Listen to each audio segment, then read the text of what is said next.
Topics for today. No more Russian warships in Crimea. Lies on Russian war economy revealed. Sanctions and more sanctions needed.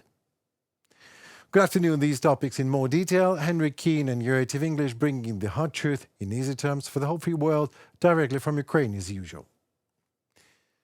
Russia withdrew its warships from the Sea of Azov and as per Ukrainian Navy. According to Dmitry Pletenchuk, a representative of the Ukrainian Navy, this happened after the recent strike by the Ukrainian Armed Forces on the Russian ferry Slavyanin in the port of Kavkaz. They decided to leave the Sea of Azov. This was caused primarily by damage to the railway ferry. They took a map and a compass, and a decision was made. According to the General Staff of the Ukrainian Armed Forces, ferry Slavyanin was significantly damaged. It is the last railway ferry in the Krasnodar region of Russia, which was used by the Russian army to transfer vehicles and containers along railway tracks to the war zone. In addition, Russians are actively relocating all of it, you name it, air defense systems, jet fighters, radars and military facilities in general from the western part of Crimea. Oil storage facilities are empty, and it is next to impossible for even the locals to fuel, so military depots are moved to the east and are being relocated towards the Kerch Bridge.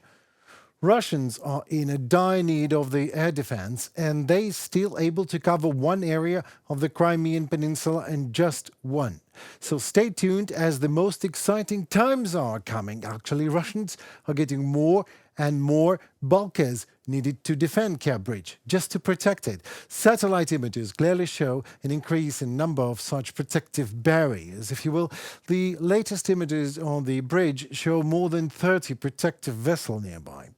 And right in the Kerch Strait, Russians are building concrete fortifications right across and all throughout the strait.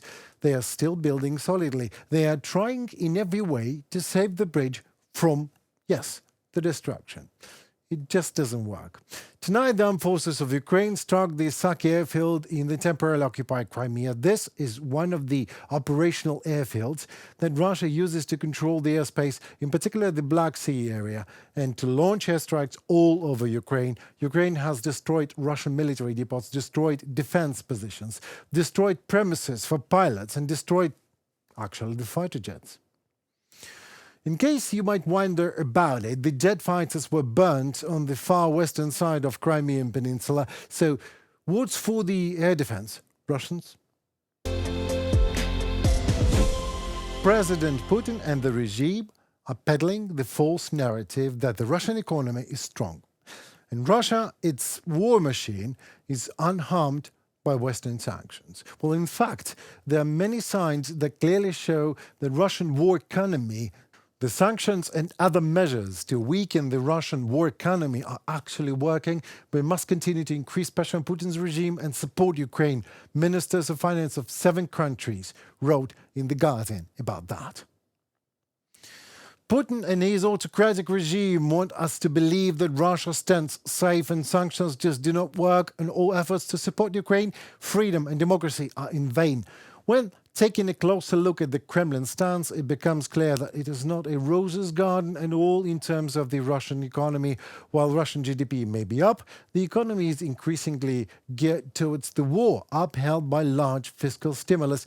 This is not an endless source of growth, nor a sign of stable economy. This is war economy.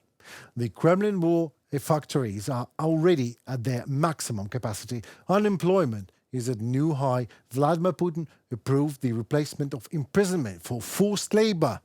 The weaker ruble increases importing prices and is contributing to increasingly high inflation, despite Russian central bank efforts to fight it with high interest rates. To finance the war, the Russian government has tapped into the liquid assets of Russia's National Wealth Fund. Estimates by Bloomberg suggest it has almost halved in size since Russia's full-scale invasion of Ukraine, as the country sacrifices, namely its future prosperity, to wreak havoc abroad. So Moscow has also resorted to several extreme interventions to control the Russian war economy. Export bans for petrol and sugar have been introduced to secure domestic supply. So strict capital controls to prevent the exodus of private investment funds from the country and keep the ruble from free falling. Even so, billions of US dollars are being transferred out of Russia. Again, dollars out of Russia. So for many Russians, the war economy of the Kremlin must be bringing some sort of a déjà vu. Capital controls, export bans, and heavy investments into the war, these are not new policies, but rather a return to, that's right, Soviet playbook.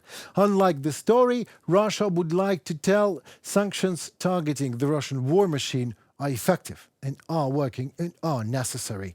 They have reshaped the geography of Russia's foreign trade and limited its access, that's right, to the battlefield. Between 2022 and 2023, Russia's export revenues had decreased by around a third. Further measures are now being taken to up the pressure even more. In June, the EU adopted its 14th sanctions package, including measures targeting liquefied natural gas and Russia's shadow oil fleet. More. Onwards, the West should ensure a swift and efficient operationalization of the G7 agreement on providing loans for Ukraine and explore options for more far-reaching solutions. In accordance with international and EU law, assets should remain frozen. Russian assets. Sanctions should remain in place until Russia has paid for the damage it has caused. That is it for this episode. It was Henry Keane on our team at UATV English, hopefully to bring some hard truth in easy terms for the whole world. Please like, share and comment. Your voice matters as it in turn helps Ukrainian voice to be shared worldwide. More to come already tomorrow, so stay safe and tune for more. Thank you. Goodbye.